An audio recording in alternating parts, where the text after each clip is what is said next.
I had always been the one who showed up. When my brother broke his collarbone in grade 10, I was the one who drove him to every physio appointment for 3 months, even though I was in the middle of finals. When my parents needed someone to handle the paperwork after my grandmother's passing, I was the one who sat at the kitchen table until midnight sorting through insurance documents and death certificates while everyone else went to bed. That was just who I was.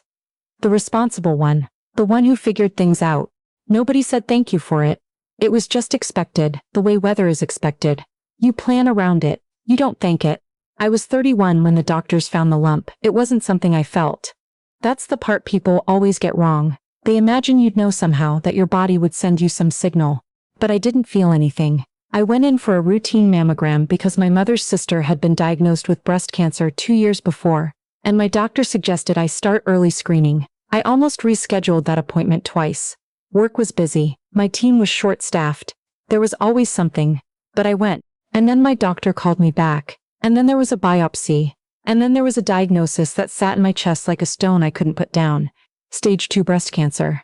The oncologist, a quiet, careful man who chose his words like he was placing them on something fragile, explained what that meant. Surgery first, then chemotherapy, then radiation depending on how surgery went. He said the word treatable several times, and I kept nodding like I understood. But the only thing going through my head was, I have a work presentation on Thursday. I drove home by myself. I sat in my car in the driveway for 40 minutes before I went inside. That evening, I called my mother. She cried almost immediately, which I hadn't expected, and somehow that made it harder. I ended up being the one to calm her down.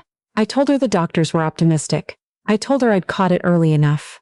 I told her I'd be fine, even though I wasn't sure what fine was going to look like. My brother texted me that night. He wrote, "That's rough, thinking of you," and then sent a prayer hands emoji. I stared at it for a long time. My sister-in-law, who I had never been particularly close to, texted nothing at all. The surgery was scheduled for late October. My oncologist wanted to move quickly, and I understood why. In the weeks between diagnosis and surgery, I went to work every day. I told my manager privately because I needed to arrange medical leave, but I didn't tell most of my colleagues. I didn't want to be looked at differently. I didn't want people lowering their voices when they walked past my desk. It was sometime in September that I found out about the trip. My brother and his wife had been planning a vacation to Costa Rica for over a year. 10 days. A resort on the Pacific coast. I knew about the trip in a vague way. I'd heard them mention it at Easter, but I hadn't connected dates until my mother brought it up on the phone one evening almost as an aside. "The timing is a bit unfortunate," she said. I asked what she meant. She said the trip overlapped with my surgery date. I didn't say anything for a moment. I asked if she had known about the overlap for a while.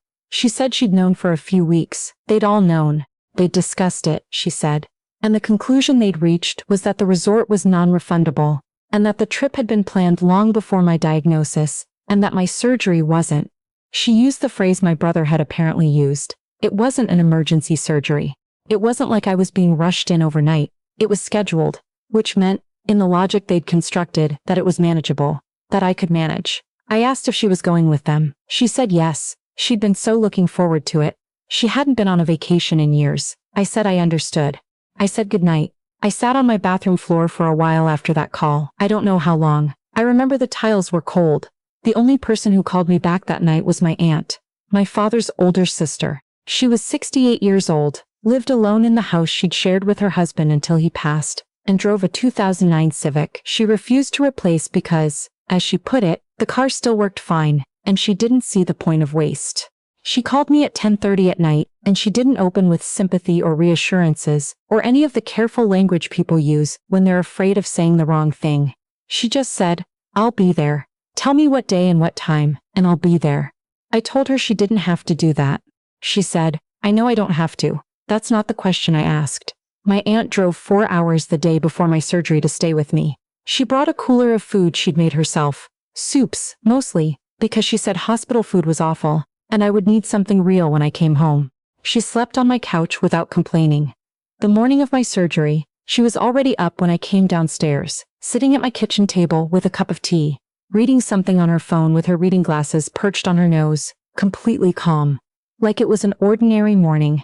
I can't tell you how much I needed that. I didn't need someone crying or telling me to stay positive. I needed someone who was just there, steady and ordinary, making the morning feel normal. She held my hand in the pre-op area until they told her she had to wait outside. I remember the lights in the ceiling, the sound of the curtains on their metal tracks, a nurse who told me a joke about geese that I can only half remember.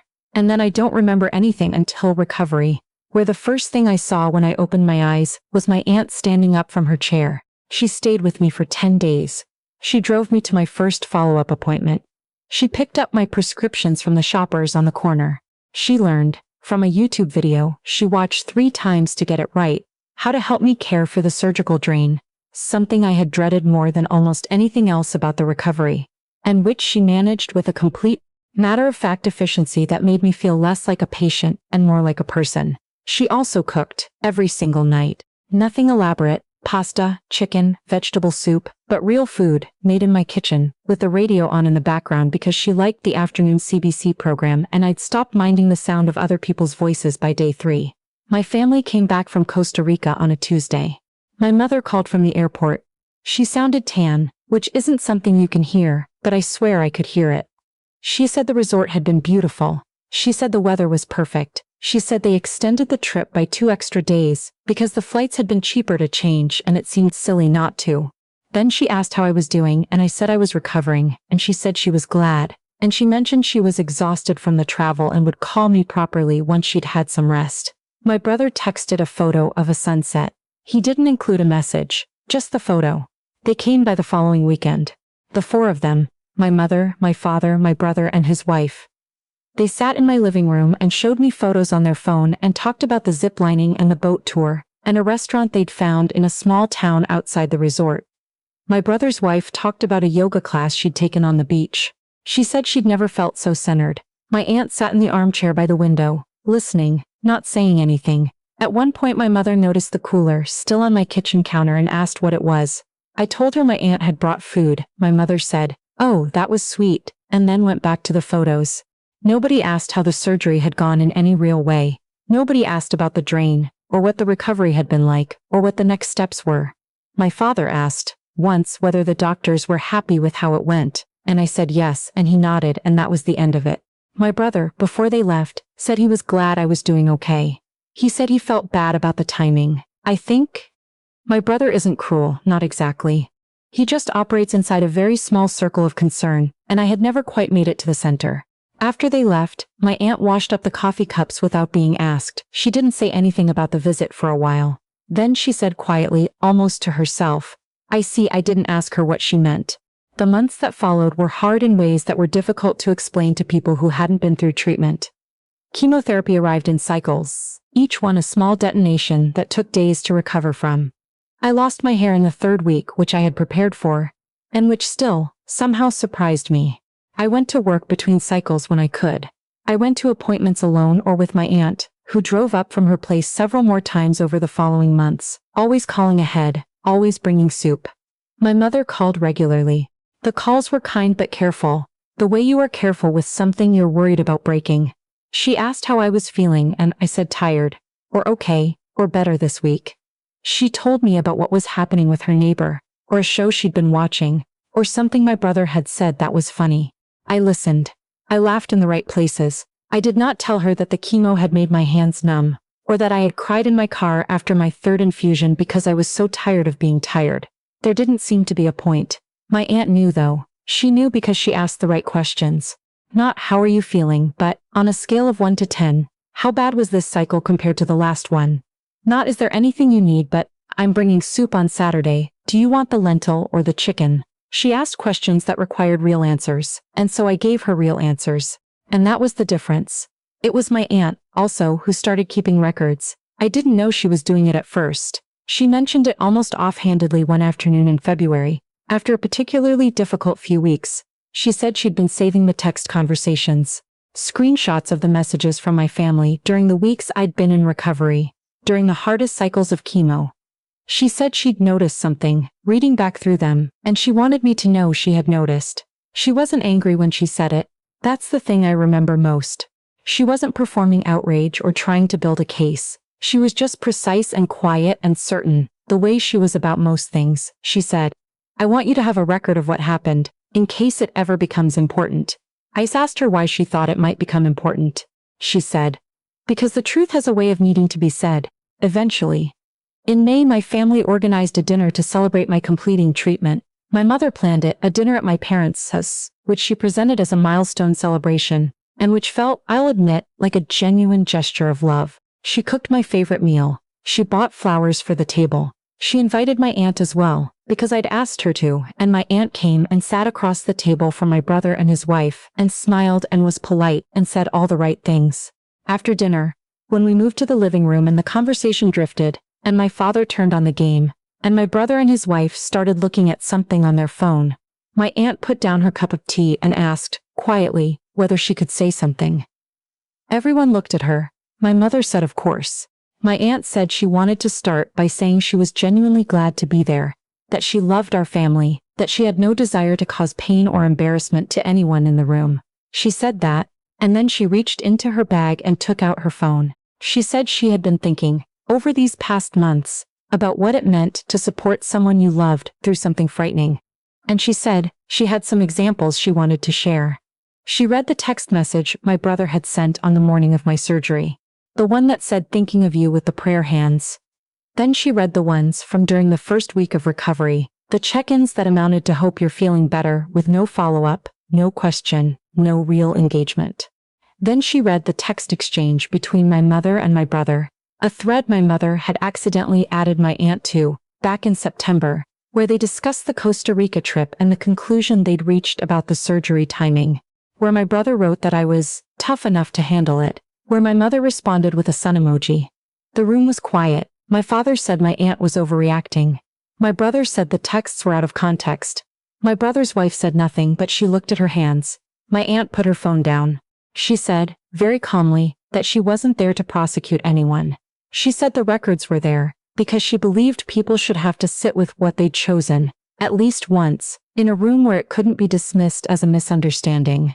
She said that a 31-year-old woman had gone under general anesthetic in October and come home to an empty house, and that she, a 68-year-old woman who lived 4 hours away and didn't have much more to offer than soup and her own time, had been the only one there. She said she thought everyone in the room should know that. She said it like she was reading weather data, factual, undeniable. My mother started crying, not the performative crying that fills a room and demands attention, but the quiet kind. The kind that means something has actually landed. My brother started to say something about the resort being non-refundable. My aunt looked at him and said very gently, I know. That's in the messages too. He stopped talking. I didn't say much. I didn't have to. My aunt had said it all, with receipts, in a voice that didn't waver once. What happened after wasn't a dramatic reconciliation. I want to be clear about that because those stories, the ones where everything resolves cleanly by the last chapter, those aren't really how it goes. My mother called me the next morning and cried again and said she was sorry, and I believed her. And also I knew that being sorry after the fact and having shown up in the first place were not the same thing, and that I would be living with that knowledge for a long time. My brother sent a long message that was about 80% explanation and 20% apology, and I read it twice and then put my phone down and made myself breakfast. The relationship with my family didn't end, but it changed. The way you change after you find out something true about a situation you'd been misreading for years. The weight redistributes. You stop putting your full mass somewhere that hasn't earned it. My aunt called me 2 days later. Not to debrief, not to ask how I was processing everything. She called because she'd seen a news story about a bakery in her town that was closing after 40 years. And she thought I'd find it interesting, because she knew I'd done a project about local businesses once, and she'd never forgotten that about me. We talked for an hour about the bakery, and bread, and what she remembered eating when she was young. And the particular way things taste when you're a child, that they never quite taste again. That's the thing about my aunt. She didn't stay because she thought she'd get anything out of it. She didn't document everything in anticipation of a confrontation. She stayed because she loved me. And the documentation was just what careful, clear-eyed love looks like sometimes. The kind that doesn't let things dissolve into comfortable forgetting, the kind that holds the shape of what really happened. I finished radiation in June. I went back to work full-time in August. My hair grew back slower than I expected. Then all at once, I had coffee with my aunt last month at a place near her house that does a good flat white and has a patio with decent afternoon light. She looked the same as she always has. She ordered the cranberry scone and broke it in half and gave me a piece without asking if I wanted it, because she knows I always want it. She asked how work was going. I told her about the new project. She asked smart questions. At some point I said, I don't know what I would have done without you. She waved her hand the way she does, like she's shooing a compliment out of the room. I said, I mean it. She looked at me over her glasses and said, I know you do, now eat your scone. I did. The afternoon was warm. The light came through the patio at a long angle, the way it does in September in Ontario, when summer hasn't quite let go. I thought about what she'd said, months ago, about the truth having a way of needing to be said. She was right. But I also think she already knew what she would do, long before there was any dinner, long before there was any reckoning. She knew from the night she called me back at 10:30, when everyone else had gone to bed. She knew from the moment she put soup in a cooler and drove 4 hours without being asked. Some people say they'll be there for you. My aunt just was.